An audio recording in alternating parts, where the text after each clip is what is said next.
পাকিস্তানের মধ্যস্থতায় বুধবার যুদ্ধবিরতিতে রাজি হয়েছে আমেরিকা ও ইরান। দেশটির প্রধানমন্ত্রী শাহবাজ শরীফ সামাজিক মাধ্যম এক্সে এক পোস্টে জানান, আমেরিকা, ইরান এবং তাদের মিত্ররা লেবানন সহ যুদ্ধরত সব স্থানে অবিলম্বে যুদ্ধবিরতি কার্যকর করতে সম্মত হয়েছে।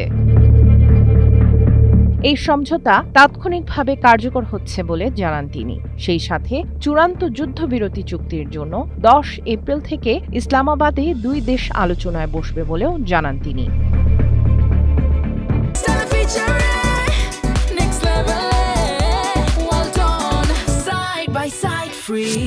তবে এ ঘোষণার পর ইসরায়েলের প্রধানমন্ত্রী বেঞ্জামিন নেতানিয়াহুর কার্যালয় থেকে দেয়া এক বিবৃতিতে শাহবাজ শরীফের দাবি নাকচ করে দেওয়া হয়। এতে বলা হয়, এই 2 সপ্তাহের যুদ্ধবিরতির আওতায় লেবানন অন্তর্ভুক্ত নয়। ইরানকে পরমাণু ও ক্ষেপণাস্ত্রের হুমকি মুক্ত করতে ট্রাম্পের উদ্যোগকে সমর্থন করলেও লেবাননে হিজবুল্লাহর বিরুদ্ধে ইসরায়েলের লড়াই অব্যাহত থাকবে বলে জানানো হয় বিবৃতিতে।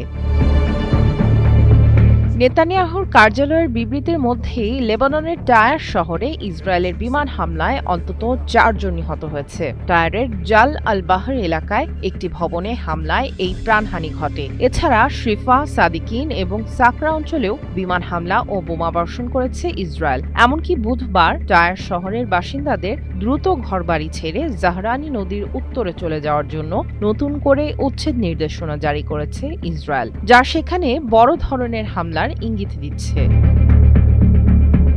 গত 28 ফেব্রুয়ারি ইরানে হামলা শুরু করে আমেরিকা ও ইসরায়েল। 2 মার্চ সশস্ত্র গোষ্ঠী হিজবুল্লাহ ইরানের পক্ষে এই যুদ্ধে যোগ দিলে লেবানন ফ্রন্ট উন্মুক্ত হয়। এখন পর্যন্ত লেবাননে ইসরায়েলি হামলায় 1500 বেশি মানুষ নিহত এবং 12 লাখের বেশি মানুষ বাস্তুচ্যুত হয়েছেন।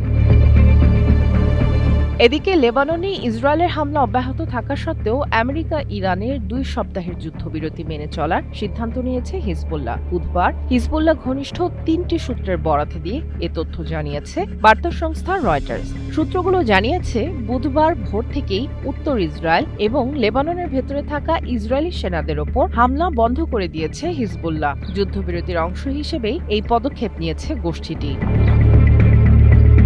সামিয়া জান্নাহ, ওয়ান ইন্টারন্যাশনাল ডেস্ক।